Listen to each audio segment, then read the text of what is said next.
Hello दोस्तों, मैं प्रभु यीशु मसीह के नाम में परमेश्वर की सलामती आपको देता हूँ और मैं विश्वास करता हूँ कि आप जहाँ पर भी होंगे प्रभु का आनंद आपको मिल रहा होगा। आज का वचन मैं देखता हूँ लय व्यवस्था उसका 26 अध्याय उसकी 14 से और 16 तक, लेकिन मैं सिर्फ 16 आयत को पढ़ूंगा, बाकी आप अपने पढ़िएगा घर में। यहाँ पर प्रभु आज्ञा का उल्लंघन करने के दंड के बारे में बता रहा है। जो व्यक्ति जानते हैं कि ऐसा करना पाप है फिर भी वही करते हैं, उनके लिए दंड की आज्ञा है। और प्रभु का जो दंड का विधान शुरू होता है वो पहले शुरुआत में क्या होता है आप देख लीजिए। 16 बताती है इसके विषय में, तो मैं तुमसे ये करूँगा अर्थात मैं तुमको बेचैन करूँगा।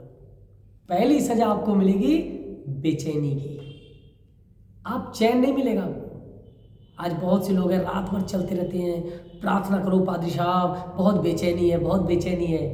उन्होंने अपने आप में कभी झांक कर देखा नहीं कि बेचैनी का कारण क्या है। बेचैनी का कारण है कि परमेश्वर की आज्ञा का उल्लंघन करना। परमेश्वर कहता है सच पर चल, वो झूठ को लेकर चल रहे। परमेश्वर कहता है लालच मत कर, वो सिर्फ पैसे के पीछे चल रहे।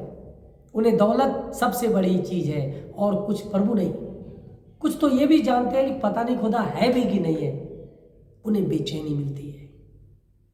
लेकिन जो प्रभु के चैन में है वो जंगल में भी होंगे, हाथ बिल्कुल खाली होंगे, लेकिन उनके दिल में सुकून और शांति होगी। पहला दंड जो है बेचैनी है। दूसरा, मैं तुमको बेचैन करूंगा और क्षय रोग और ज्वर से पीड़ित करूंगा।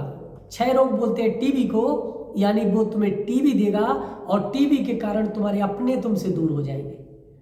क्योंकि जिसको टीबी हो जाती है उसके पास ना तो कोई उसके साथ खाता है ना कोई उसके साथ पीता है, बल्कि उससे परहेज करने को खुद डॉक्टर बोल देता है।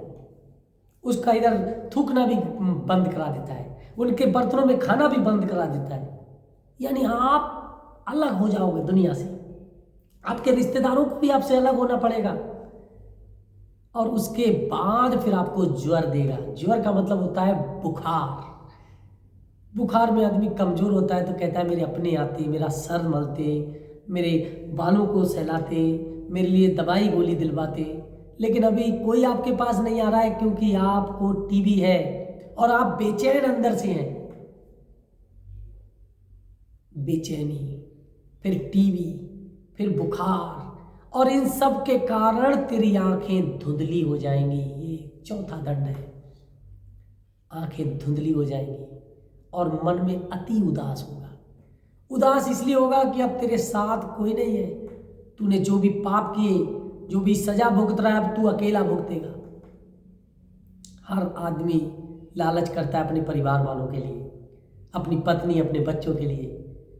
वो तुम्हें नहीं बचाएंगे और ना वो तुम्हारा न्याय चुकाएंगे और ना तुम उनका न्याय चुका सकते हो। तुम प्रत्येक जन अपना न्याय अपने आप चुकाओगे। मैं जो हूं, मैं अपनी पत्नी का बदला नहीं भर सकता। मैं अपने बेटे को बचाने के लिए परमेश्वर के सामने नहीं खड़ा हो सकता। मेरा बेटा मेरे पाप की सजा नहीं भर सकता, मुझे खुद भरनी है। तो मुझे ये सोच कर करना है कि भले मैं अपने बेटे को खिलाऊं, अपनी पत्नी को खिलाऊं, लेकिन मैं कैसे खिलाऊं? कहीं मैं पाप का तो नहीं खिला रहा,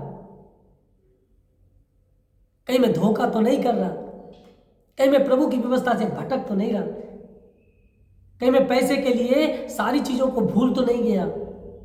इन सब चीजों को अपने बाचा को याद रखना है। जो हमने ये वर्दी पहनने से पहले वचन दिया है उसको हमें याद रखना है कि हमने अपने जीवन को अपने परमेश्वर को दिया है और अब हमें उससे बढ़कर कुछ भी नहीं। इसमें बहुत सी और बातें लिखी हैं, मैं चाहता हूं कि आप लोग अपने घर पर जाकर पढ़ें और इन आज्ञाओं को अगर आप मानेंगे तो वो कोई कठिन बात नहीं है। बाइबल कहती है अगर तू इन आज्ञाओं को मानेगा तो परमेश्वर और मनुष्य दोनों का अनुग्रह तुझ पर होगा। क्योंकि चोरी करना छोड़ देगा, परमेश्वर खुश रहेगा, लोग भी खुश रहेंगे। झूठ बोलना छोड़ देगा, परमेश्वर खुश रहेगा और तेरे पड़ोसी भी खुश रहेंगे कि बच्चा सच्चा बोलता है। यानी जो आज्ञाएं प्रभु की अगर तू मानेगा तो तेरे समाज के लोग भी तुझसे प्रसन्न रहेंगे। अपने आप को बदलो, क्योंकि इन सजाओं में पड़ने के बाद कभी भी बदल नहीं सकते। आप इन्हें आने से पहले अपने आप को परमेश्वर में बदल दो, ताकि प्रभु यीशु का लहू आपको इन पापों से छुड़ा सके। प्रभु आपको आशीष और बरकत दे। आमीन।